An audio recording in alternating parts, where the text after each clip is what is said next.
Hi everyone, I'm Emelbi. Welcome to my channel.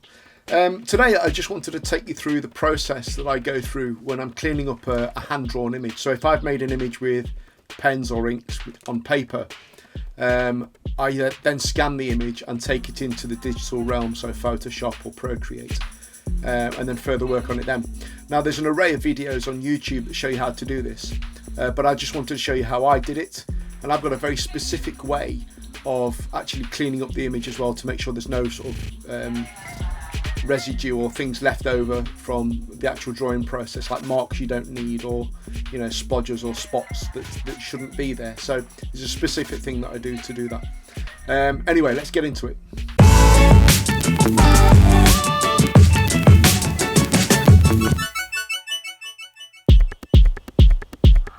So first of all, I scan the image on a flatbed scanner.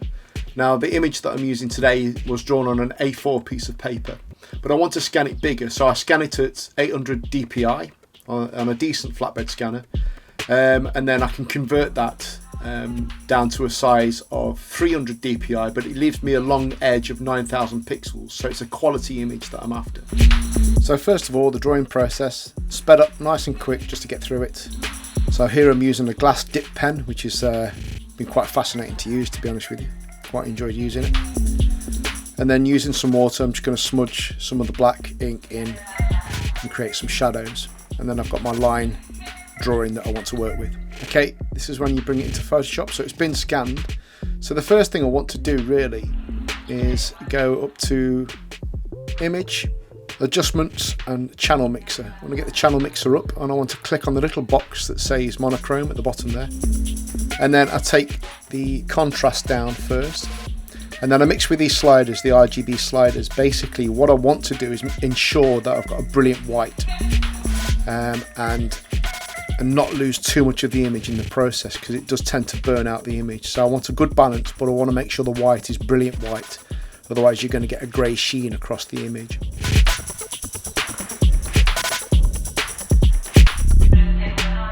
Okay, that looks about right, so okay.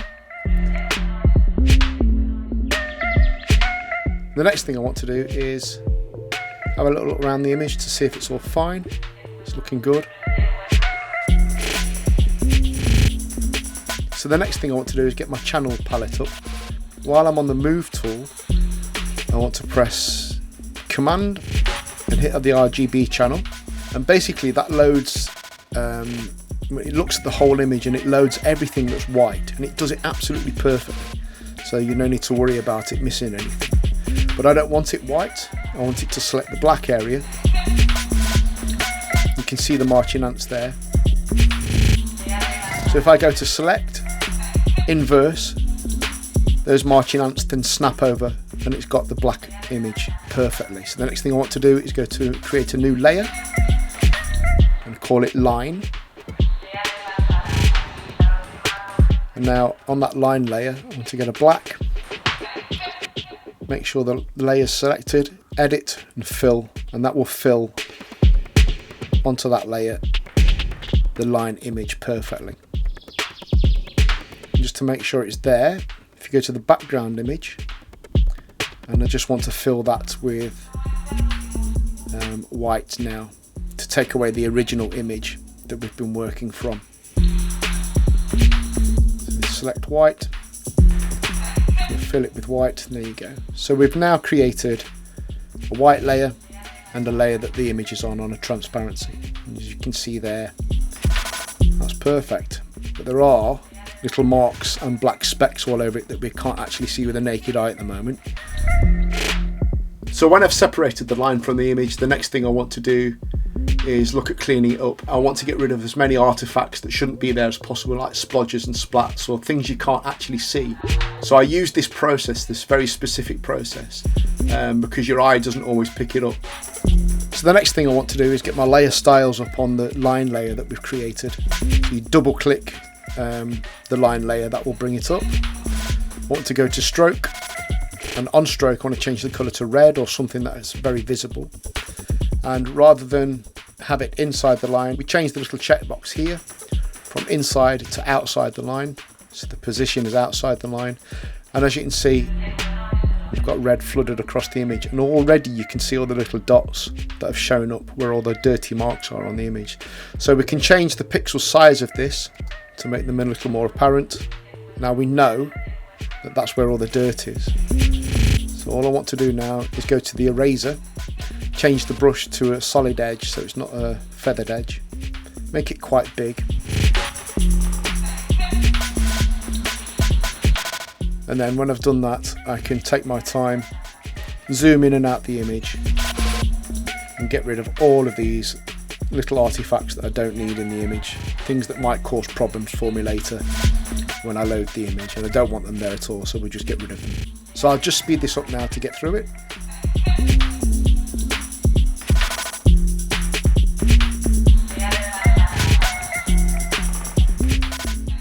And when we're finished, if we load the layer style palette again, we can just go in and take off that stroke that's on the image and get rid of that, the red stroke that's surrounding the image. And then we're left with a clean line image on a transparency. Okay, looking good so far. One of the things I love to do is add digital texture to the line drawing. It's been done organically in a sense, you know, on paper, so it's hand drawn, taken it into the digital realm, and I want to add a bit of digital texture to it just to get a good mix, to get something that I find really works for me. It's a technique that I use quite a lot, and it's a halftone technique. I made a dot grid basically by just making a dot on Photoshop, then copying it over to 2 dots, then copying it over to 4 to 8, 16, 32, blah blah blah, until I got a massive sheet of dots that were like a halftone dot. It took me a long time to make. It's quite megabyte heavy in terms of an image, but it does get used a lot. So I used the snap tool when I was snapping the image together, so it's perfect. There's no indiscrepancies. It's mathematically beautiful in that sense. And then basically I use it. Well, I'll show you how I use it now in this example. Okay, so this is the halftone image that I've made from a single dot and just reproducing it. It's an image that I use a lot, as I've said, in a lot of my illustrations. It's just a technique of mine. But I thought I'd show you because it's quite an interesting technique. So basically what I do is using my move tool, if you press Command and click on the line layer, it loads the layer perfectly. And what I want to do is go to Select, Modify, Feather.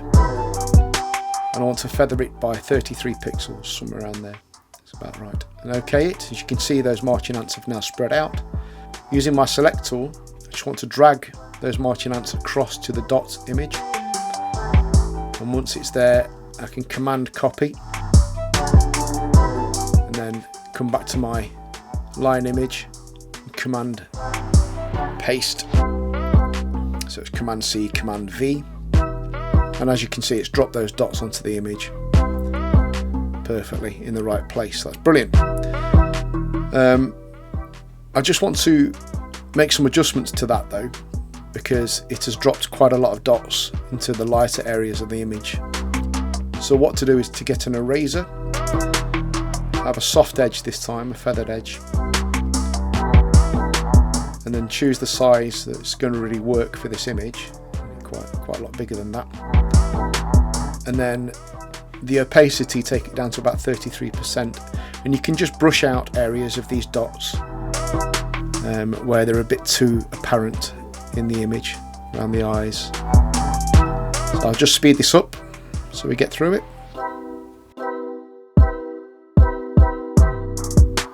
And when you've done, you've got a finished image with some digital texture, and that's how it displays, that's how it looks on both the layers.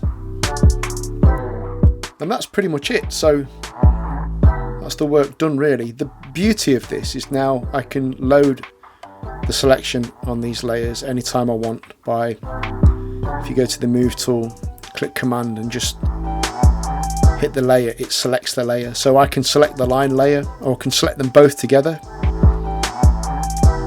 create a new layer entirely, and I can flood that with colour and the selection that I've made from them.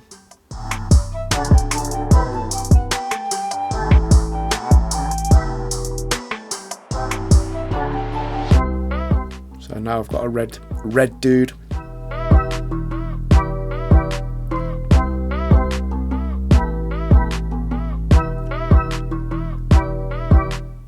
I've selected the halftone as well, and I can make a separate layer of that and fill that with the same red.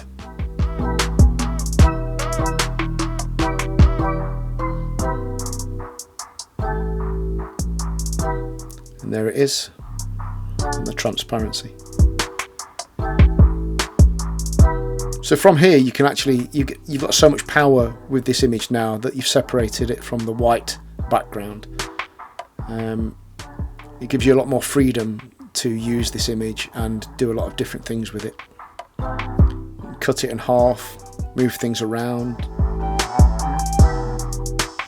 splice them together. You get an entirely different image doing this. This is something I like doing a lot, actually. I love symmetry in artwork. I think there's a beauty to it, so I mess around. Certainly with faces, I mess around with this quite a lot. You can turn it around, move it, you can do anything you want with it when it's on a transparency. So once you've got it to this stage, you've got a line image on its own layer, on a transparency, so you can see anything through it. It's just the line image now, which is really powerful because you can do anything you want with that image from here on in, and just take the image anywhere. You can recolor it, you can stretch it, distort it, but it's all on its own layer. And here I just want to show the fact that it's on a transparency, it's on a transparent layer. You can fill a background behind it. Use this yellow for now. It's a bit garish, is that? Let's just take it. Let's just change the colour and take the saturation down a bit. You can have a mess around. You've got the power to do anything you want with the image now and play with it to your heart's content. And with my brush, I'm just going to drop a shape halftone over the top. Something that I've used quite often. I've got loads of shapes and loads of textures that I use time and time again in the stuff that I do. So I just wanted to point out that it's quite easy to make strong graphics. I mean, I'm just messing around here, but how powerful it is when you've got a line layer on a transparency and you can basically go anywhere with it and do anything with it, change it, do different versions. It's all very simple once you've got the power of layers in Photoshop. And of course then you can take this across to Procreate and mess with it in there as well. You can do all sorts of different things. So it's quite a powerful thing to know. Certainly if you do lots of hand-drawn illustrations as I do and scan them and then sort of further work on them digitally, it's a very powerful thing to know this process, and something you'll use over and over again once you know it. So that's it. That's how I clean my images up when I want to use them digitally. If I want to take them to Photoshop or Procreate and I want to do some digital retouches, or if I want to design further from that point of view. It's relatively simple. Once you know it, you've got it for life, and it's dead useful. It's something I use all the time. So I hope this has been helpful for you. Thanks for stopping by. If you enjoyed this video, please give it a like. That'd be brilliant. Hit the bell for updates, and if you've not subscribed already, please do so. That'd be great help to me and my channel. Awesome. Great to have you by. See you again next time. Take care. Bye now.